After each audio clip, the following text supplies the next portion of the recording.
Hello दोस्तों, जब मैं 3 साल का था तब मेरे पापा मुझे इस दुनिया में अकेला छोड़कर चले गए थे। मेरी माँ ने ही मुझे माँ और बाप बनकर पाला था। हमारा एक छोटा सा मकान था जिसमें सिर्फ एक ही कमरा था। रात के समय में अपनी माँ के साथ ही सोता था। धीरे धीरे समय गुजरता गया और अब मैं 12 साल का हो गया था। मैं गली में निकलता तो सब मोहल्ले वाले मेरी माँ के बारे में मुझसे सवाल जवाब करते थे कि तुम्हारी माँ कैसी है, वह क्या कर रही है। मैं हैरान होता कि सब मोहल्ले वालों को मेरी माँ की इतनी चिंता क्यों लगी रहती है। जब मैं अपनी मम्मी के साथ बाहर निकलता तो सब लोग मेरी माँ को बहुत ही अजीब नजरों से घूरते थे। एक रात मैं अपनी माँ के पास सोया हुआ था कि हमारे कमरे की खिड़की जो गली की तरफ लगी हुई थी, उस पर किसी ने पत्थर मारकर उसका शीशा तोड़ दिया था। मेरी माँ और मैं दोनों डरकर उठ बैठे थे। माँ को अचानक से पता नहीं क्या हुआ, उन्हें अचानक की बहुत गुस्सा आ गया। वह पहले तो खिड़की के पास गई, फिर इधर उधर देखा और मुझसे कहने लगी कि तुम आज से मेरे पास नहीं सोओगे, बल्कि बाहर बरामदे में सोया करोगे। मैं अपनी मम्मी की बात पर हैरान था कि खिड़की का शीशा पता नहीं किसने तोड़ा है, और मम्मी गुस्सा मुझ पर निकाल रही थीं। खैर, मैं अपनी माँ की बात मान ली और बाहर बरामदे में सोने लगा। सर्दियों के दिन थे, ठंडी ठंडी हवाएं चल करती थीं और मुझे बाहर बहुत ही सर्दी लगती थी। अभी इस बात को 2 ही दिन गुजरे थे कि एक रात मम्मी मेरे पास आईं और कहने लगी, चलो बेटा, हमें ये घर आज ही छोड़कर शहर जाना है। अब हमारा यहाँ पर रहना बहुत मुश्किल हो गया है। मेरी माँ ही मेरे लिए सब कुछ थी, मेरी मम्मी भी, मेरा बाप भी। उनकी बात मानने के अलावा मेरे पास कोई दूसरा रास्ता नहीं था। मैं एकदम से खुश हो गया। मैंने कहा, माँ, क्या वहाँ पर मुझे रहने के लिए नया कमरा मिलेगा? मम्मी बोली, हाँ, लेकिन अभी तो जल्दी करो, हमें इसी समय इस घर को छोड़ना होगा। फिर मेरी मम्मी ने एक बड़ी सी चादर में खुद को लपेट लिया और घर से बाहर कदम रखा। उन्होंने मेरा हाथ पकड़ा हुआ था।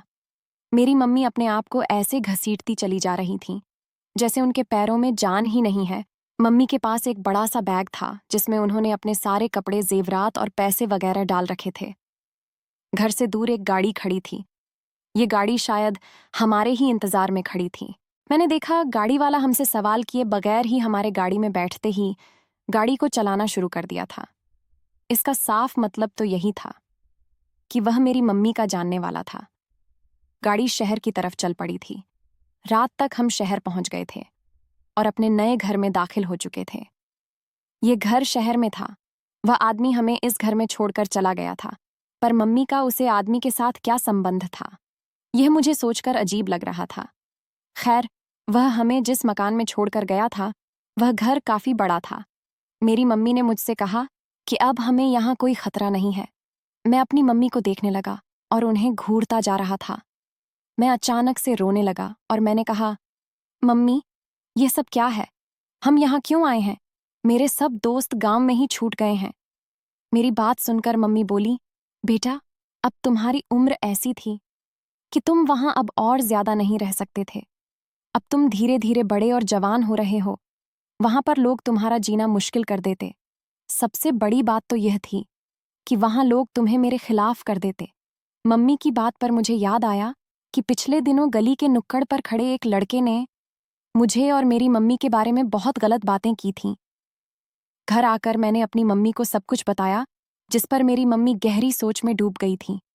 और आज यह सब कुछ हो गया था। मम्मी ने मुझे कहा था कि वहां सभी तुम्हारी मम्मी के बारे में बहुत ही गलत बातें करते हैं। तो क्या तुम यह गवारा करोगे कि कोई तुम्हारी मम्मी के बारे में गलत बातें करे? मैंने कहा, नहीं मम्मी, ऐसा तो बिल्कुल भी नहीं है। मम्मी बोली कि हाँ, मैं तुम्हारी जिंदगी बहुत ही खूबसूरत बना दूंगी, मगर बेटा, इसके लिए तुमको मेहनत करनी होगी और अच्छे से मन लगाकर पढ़ना होगा।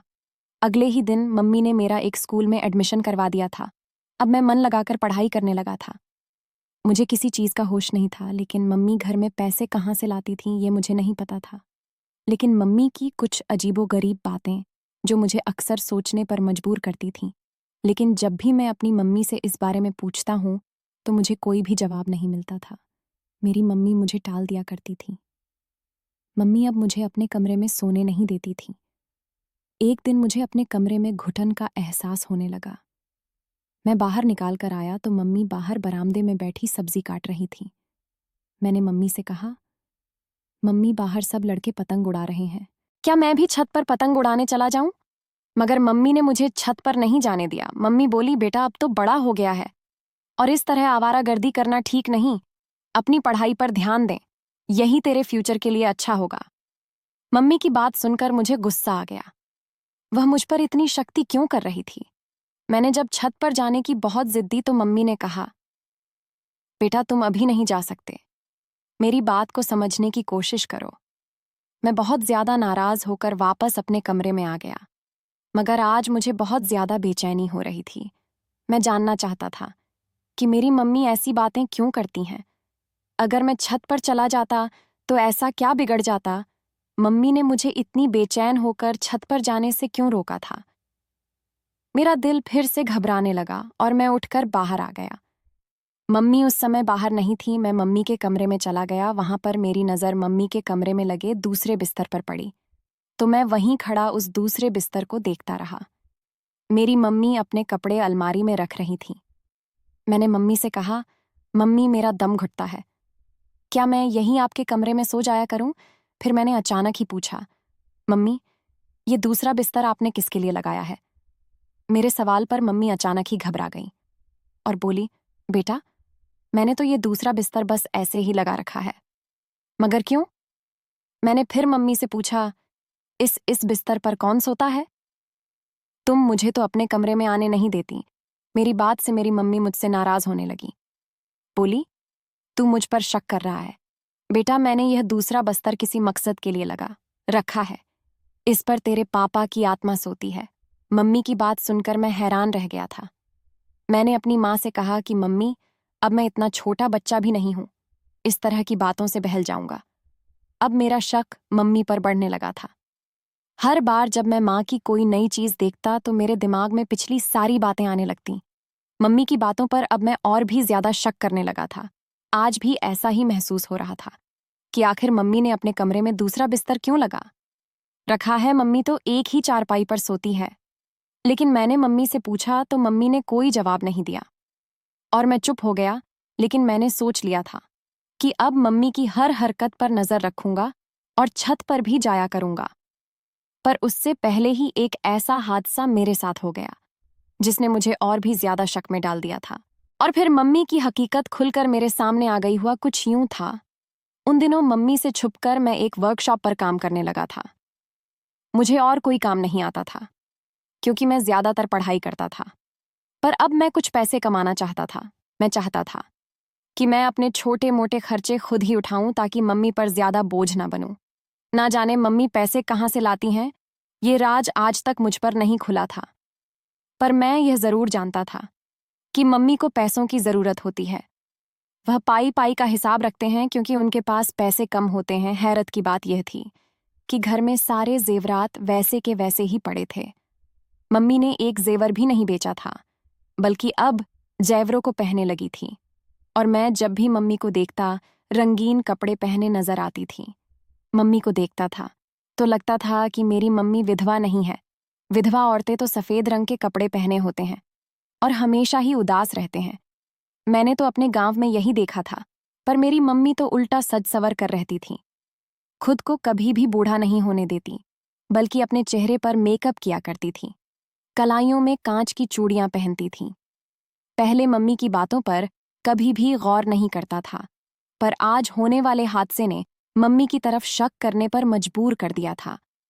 मैं जिस वर्कशॉप पर जाया करता था वहां पर राकेश नाम का एक लड़का मिला। वो मुझे बार बार गौर से देख रहा था।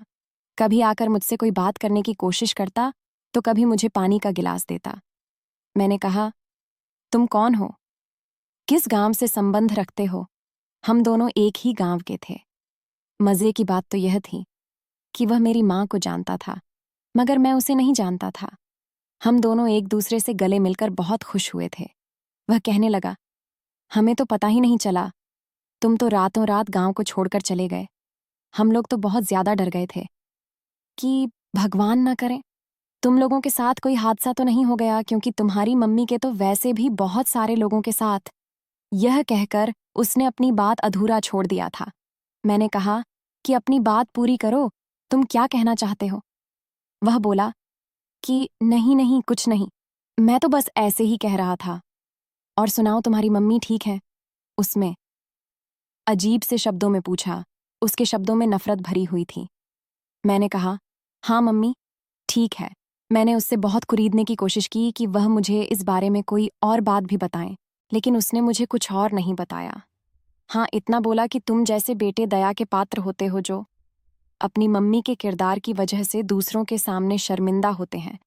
उसने यह बात बातों ही बातों में की थी। यह कहकर चला गया था और मैं उससे कोई और सवाल नहीं पूछ सका। मगर मुझे मेरी माँ पर शक गहरा होता जा रहा था। मैं चाहता था कि मैं अपनी मम्मी को रंगे हाथों पकड़ूं। अब मैं समझदार हो गया था। मेरी उम्र 19 साल हो गई थी और मैं जमाने की ऊंच नीच को समझने लगा था। मुझे लगा था कि मेरी मम्मी किसी से मिलती है और उसका किसी मर्द के साथ कोई चक्कर तो जरूर है, और मैं इस बात की तह तक जाना चाहता था कि मेरी मम्मी के किसके साथ संबंध है। राकेश ने इतनी गहरी बात क्यों कही थी? इसलिए मैंने अपनी मम्मी की हर हरकत पर नजर रखना शुरू कर दिया। और आज तो मैंने बहुत ही अजीब देखा। रात के लगभग 11 बजे मैं अपने एक दोस्त के घर से पढ़ाई करके आया था। मैंने सोचा था कि आज अपनी माँ के कमरे में जाकर जरूर देखूंगा कि वहां पर मम्मी के अलावा और कौन होता है। मुझे मम्मी पर शक था कि रात को जरूर मम्मी किसी को अपने कमरे में सुलाती है। आखिर वह दूसरा बिस्तर मम्मी ने किसके लिए लगाया था? और फिर मैं जैसे ही घर पहुंचा तो घर के बाहर ही गेट पर 2 मर्दाना जूते रखे हुए थे। बाहर रखे जूते देखे तो मेरी तो जैसे आंखें फटी की फटी रह गई थीं। जूतों को देखकर मुझे साफ पता चल गया कि आज हमारे घर में कोई और भी आया हुआ है। मैंने सोचा कि रात के 11 बजे मम्मी के कमरे में दस्तक देकर उनको मौका देने से अच्छा है मैं यहीं बाहर बैठकर इंतजार करूं कि वह आदमी कौन है, कहाँ जाता है। मैं अपने कमरे में आ गया था। बाहर बरामदे में बैठना मुमकिन नहीं था। कमरे की खिड़की से बाहर का मंजर साफ नजर आता था। मैं अपने कमरे में बैठकर बाहर नजर जमाया हुआ था। रात का काफी समय गुजर गया था। मुझे नींद नहीं आ रही थी। मेरी नजरें चौकन्ना थीं। मैं बिल्कुल अलर्ट होकर बैठा हुआ था। लेकिन सुबह के 5 बज गए थे और अभी तक मम्मी के कमरे से कोई नहीं निकला था। सुबह के 5 बजाते ही मेरी आंख लग गई थी और मैं सो गया। और फिर जब मैं उठने के बाद बाहर आया तो देखा कि मम्मी अपने घर के काम कर रही थी। यह देखकर मैं मम्मी को रंगे हाथों नहीं पकड़ सका था, क्योंकि अब ना ही वह जूते वहां थे और ना ही कमरे में कोई ऐसे आसार नजर आ रहे थे। मुमकिन है कि वह आदमी जो कोई भी था वह जा चुका था। मैंने देखा कि घर का दरवाजा भी बंद था। अब मेरे पास कोई सबूत नहीं था जिस पर मैं अपनी मम्मी से सवाल जवाब करता। मैं खामोश हो गया था। दिल ही दिल में सोचने लगा कि अब मैं मम्मी का राज कल जरूर खोल कर रहूंगा। अगली रात हुई तो सोचा कि नींद आ जाएगी, इसीलिए मैं कमरे से बाहर रहूंगा, बल्कि घर से ही बाहर चला जाऊंगा और जब वह आदमी आएगा तो जरूर देखूंगा कि यह है कौन। मैं घर के बाहर जाकर बैठ गया ताकि मुझे नींद ना आए। मैं उस आदमी का इंतजार कर रहा था। फिर सोचा कि मम्मी मुझे देख लेंगी तो क्या सोचेगी। यही सोचते हुए मैं घर के अंदर उठकर आ गया और बाहर बरामदे में ही बैठ गया। अभी मुझे यहाँ बैठे हुए 2 ही मिनट गुजरे थे कि मेरी माँ अपने कमरे से निकाल कर मेरे पास आई। उन्होंने मुझसे पूछा कि नीरज बेटा, तुम इतने परेशान क्यों हो, क्या बात है? मुझे नहीं बताओगे? लेकिन मैं चुपचाप बैठा रहा। अपनी मम्मी के सवाल का कोई जवाब नहीं दिया। मेरी मम्मी मेरे पास ही बैठ गई और फिर मम्मी ने जो बात मुझे कही, मेरे तो पैरों तले से जमीन निकल गई थी। मम्मी बोली, बेटा मैं सब जानती हूँ कि तुम कुछ दिनों से मुझ पर नजर रख रहे हो। तुम जानना चाहते हो कि घर के बाहर जूते किसके थे, मैं रंग बिरंगे कपड़े क्यों पहनती हूँ और जेवर किसके लिए पहनती हैं। मम्मी के मुंह से ये सारी बातें सुनकर मैं हैरान रह गया। मम्मी, आपको मेरी हर बात पता है? मैं हैरान होकर अपनी माँ से पूछा। मेरी माँ मुस्कुराकर मुझे देखने लगी और बोली, तुझे क्या लगता है मैं नहीं जानती कि तेरे दिल में क्या है बेटा? मैं तेरी माँ हूँ, सब समझती हूँ। मैं बोला, मम्मी, मैं बचपन से आपको देखता आ रहा हूँ। आखिर मुझे समझ क्यों नहीं आती, क्या मैं अंधा हो गया हूँ या मुझे दिखाई नहीं देता? मैं रोने लगा तो मम्मी ने कहा, तुम मेरी एक बात मान लो, मैं सारे राज तुम पर खोल दूंगी। मैं तुम्हें सब बता दूंगी कि किस वजह से हमने अपना गांव छोड़ा है। मैंने कहा, बोलो मम्मी, आप जो कहोगी मैं मानूंगा, पर मुझे अब इस उलझन में मत रखो। मुझे सारी बात बता दो, मम्मी बोली। मैं तुम्हारी दुश्मन नहीं हूं, तुम्हारी माँ हूं। लेकिन मुझे एक वादा करो कि मेरी एक बात जरूर मनोगे। मैंने अपनी मम्मी से वादा किया कि आप जो कहेंगे मैं आपकी सारी बातें मानूंगा। बस आप मुझे इस उलझन से बाहर निकालें। फिर मम्मी ने जो कहा उसे सुनकर मैं हैरान हो गया। हैरत से अपनी माँ का मुंह देखने लगा। मम्मी बोली कि आने वाली सोमवार को तुम्हारी शादी है। अगर तुम ये शादी अपनी मर्जी से कर लेते हो तो मैं तुम्हें हर बात सच सच बता देती हूँ। फिर तुम्हारा जो फैसला होगा मुझे स्वीकार होगा। मैं अपनी मम्मी को फिर से देखने लगा। मैंने उनसे कोई सवाल नहीं किया और अपनी मम्मी की बात मान ली। मम्मी ने मुझसे कहा था कि सोमवार को शादी के समय ही वह मुझे सारी बातें बताएंगी। अब मुझे सोमवार का बेचैनी से इंतजार था। मेरी उम्र 20 साल हो चुकी थी। मेरी माँ मेरी शादी कर देना चाहती थी, पर किससे ये मैं नहीं जानता था। सोमवार को मम्मी मुझे गाड़ी में बिठाकर बड़े से घर में ले गई। वहां पर बहुत सारे लोग थे जिन्होंने हमारा स्वागत किया। वहां पर मम्मी और मुझे बहुत ही इज्जत से कमरे में ले जाकर बिठाया गया। मेरे सामने 7 लोग आकर बैठ गए और बोले, तुम्हें इस शादी से कोई ऐतराज तो नहीं है? तो मैंने ना में सर हिला दिया। फिर वह लोग कहने लगे कि तुम हमारी बहन को खुश रखना, हम तुम्हारी हर तरह से मदद करेंगे। मैंने हाँ में सर हिला दिया। मैं नहीं जानता था मेरी माँ उस लड़की से शादी क्यों करवाना चाहती थी जिसके साथ भाई है। खैर, थोड़ी ही देर के बाद शादी की रस्में शुरू हो चुकी थी। मैं जो कि अब तक यह सोच सोच कर परेशान हो रहा था कि रोशनी इतनी खूबसूरत है, फिर उसके भाई उसकी शादी मुझ जैसे गरीब लड़के से क्यों करवाना चाहते हैं। आखिर रोशनी में ऐसी क्या कमी है? और रोशनी के अंदर जो कमी थी वह फेरों के समय खुलकर सामने आ गई थी। जब रोशनी फेरों के लिए खड़ी हुई तो वह एक पैर से लंगड़ाकर चल रही थी। यानी कि रोशनी एक पैर से लंगड़ी थी, मगर वह बहुत ही सुंदर थी। और फिर रोशनी मेरी पत्नी बन गई। मैंने रोशनी को दिल से अपनी पत्नी स्वीकार कर लिया। और अब मुझे इस बात का इंतजार था कि मेरी मम्मी ने मुझसे क्या क्या राज छिपाए हुए थी। अब वह मेरी मम्मी थी और एक विधवा औरत ही थी। मैं उनसे सख्ती से भी सवाल जवाब नहीं कर सकता था। मैंने जो शर्त रखी थी वह मैंने पूरी कर दी थी। उनकी बताई हुई लड़की से शादी कर ली थी। मेरी पत्नी अपने कमरे में बैठी थी। मैं मम्मी के पास आया, उनसे कहा कि मम्मी, अब अगर आपने मुझे सारे राज नहीं बताए तो मैं भी अब आपकी कोई बात नहीं मानूंगा। मेरी बात सुनकर मेरी माँ मुस्कुराई और बोली, इधर मेरे पास आकर बैठो, मैं तुम्हें सारी बात बताती हूँ। पर वादा करो तुम कभी अपनी पत्नी से इन बातों का जिक्र नहीं करोगे। मैं मम्मी के पास बैठ गया तो मम्मी ने अपनी कहानी शुरू की।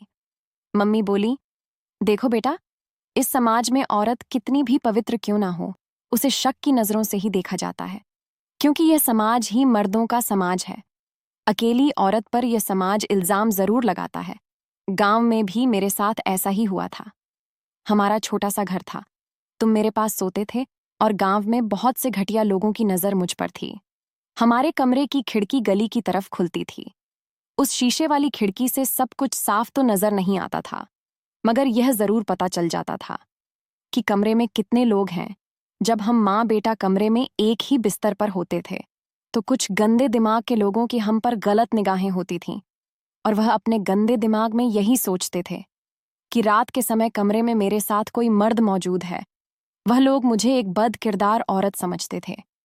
एक दिन जब उन्होंने खिड़की का शीशा तोड़ा तो मैं डर गई थी और तुम पर गुस्सा किया था कि तुम आज से अलग सोया करोगे, मगर लोग अपनी हरकतों से बाज नहीं आए। वह मेरे बारे में अजीब अजीब बातें करने लगे तो मैं तुम्हें लेकर शहर आ गई। यहाँ पर मैंने बहुत मजबूरी में एक आदमी से शादी की थी। वह बहुत ही अच्छा शरीफ इंसान है। मैंने उसके साथ सिर्फ एक कागजी संबंध बनाया है जिससे कि मुझे सुरक्षा मिले और मैं सारी जिंदगी विधवा ना कहलाऊं। मैं चूड़ियां और जेवरात इसलिए पहनती थी कि यहाँ आने वाली हर औरत को यह बता सकूं कि मैं सुहागन हूँ, विधवा नहीं। इसी वजह से औरतें मुझे कभी भी बेसहारा नहीं समझती थीं। हर आने वाली औरत मासूम और शरीफ नहीं होती। कुछ औरतें बहुत ही चालबाज भी होती हैं, और बुरे मर्द तो हर जगह मौजूद होते हैं। वह अकेली औरत के पीछे पड़ जाते हैं। मैं विधवा बनकर नहीं रहती थी, सुहागन बनकर रहती थी और लोगों को यह दिखाती थी कि मेरा पति जिंदा है। मगर बेटा, तुम उस इंसान की चिंता मत करो जिसने मुझे सहारा दिया है। वह बहुत ही अच्छा इंसान है। उसकी पहली पत्नी मर चुकी है। वह मुझे महीने के कुछ पैसे भी देता है। वह इंसान हम पर इतना मेहरबान इसलिए है क्योंकि उसने जिस गाड़ी का एक्सीडेंट किया था उस गाड़ी के ड्राइवर तुम्हारे पापा थे। तुम्हारे पापा की मौके पर ही मौत हो गई थी और गाड़ी का मालिक बच गया था। उस हादसे में इस इंसान की पत्नी भी मर गई थी, जिसके साथ मैंने सिर्फ कागजी रिश्ता जोड़ा है। गलती इसी की थी, इसलिए उसने मुझे सहारा दिया। इसका कहना है कि इस तरह अपनी गलतियों का कुछ पश्चाताप कर सकेगा, क्योंकि उसकी एक छोटी सी गलती की वजह से आज मैं विधवा हो गई और तुम अनाथ हो गए। वह हमारा सहारा बना और मेरे साथ उसने कोर्ट मैरिज की है। रही बात उन जूतों की, तो मैं रोजाना इसलिए रखी थी कि हर आने जाने वाले को अंदाजा हो जाए कि इस घर में कोई मर्द है। अब तुम्हारे सवालों के जवाब उम्मीद करती हूँ कि तुम्हें मिल गए होंगे। मैंने कभी भी तुम्हारे आत्मसम्मान को ठस नहीं पहुंचाई है। जिस लड़की से तुम्हारी शादी हुई है, ये उसी आदमी की भतीजी है। तुम्हारी पत्नी बहुत ही खूबसूरत है, मगर उसकी कमी के चलते कोई भी उससे शादी करने के लिए तैयार नहीं था, और फिर मैं तरस खाकर उस लड़की की शादी तुमसे कर दी। अगर अब भी तुम्हें अपनी माँ पर कोई शक है तो तुम उस आदमी से जाकर पता कर लो। मैंने आज तक किसी की तरफ आंख उठाकर भी नहीं देखा है। मैं अपनी मम्मी की बातें सुनकर बहुत ही शर्मिंदा हुआ। मैंने कहा, माँ, तुमने शादी कर ली है तो इसमें कोई बुराई नहीं है। तुम चाहो तो अपने पति के साथ एक आज़ाद जिंदगी गुजार सकती हो। मैं इतना पत्थर दिल भी नहीं हूं कि अपनी मम्मी की खुशियों में रुकावट डालूं और अपनी झूठी गैरत को तसल्ली दूं। मेरी बात सुनकर मेरी मम्मी रोने लगी और बोली, बेटा, मैं तुम्हें अकेला छोड़कर नहीं जाऊंगी। बस तुम दोबारा मुझ पर शक मत करना। तुम्हारी माँ अकेली ही इस जमाने से लड़ी है, और जिसके लिए लड़ी है वह तुम हो, और अगर तुम भी शक करोगे तो मैं टूट जाऊंगी। मैंने अपनी माँ को सीने से लगा लिया। मेरी आंखों से आंसू बहने लगे थे, क्योंकि मेरे पास भी कुछ कहने को बचा ही नहीं था। लेकिन मैंने सोच लिया था कि अब मैं अपनी मम्मी को तन्हाई की मौत नहीं मारूंगा। अगले ही दिन मैं अपने सौतेले बाप के पास गया था और उनसे सारी बात की थी, और उनसे कहा था कि आप दोनों पति पत्नी की तरह रह सकते हैं। आपने एक दूसरे से शादी की है, कोई जुर्म नहीं किया है। और फिर इस तरह मेरे मम्मी पापा अलग घर में रहने लगे। मैं और रोशनी उसी पुराने घर में रह रहे हैं। अब मेरी माँ भी अपने ज़िंदगी में खुश है, और मेरे जीवन में भी खुशियाँ ही खुशियाँ हैं। अगर आपको हमारी कहानी पसंद आई हो तो वीडियो को लाइक करें। चैनल पर नए हैं तो चैनल को सब्सक्राइब ज़रूर करें। धन्यवाद दोस्तों।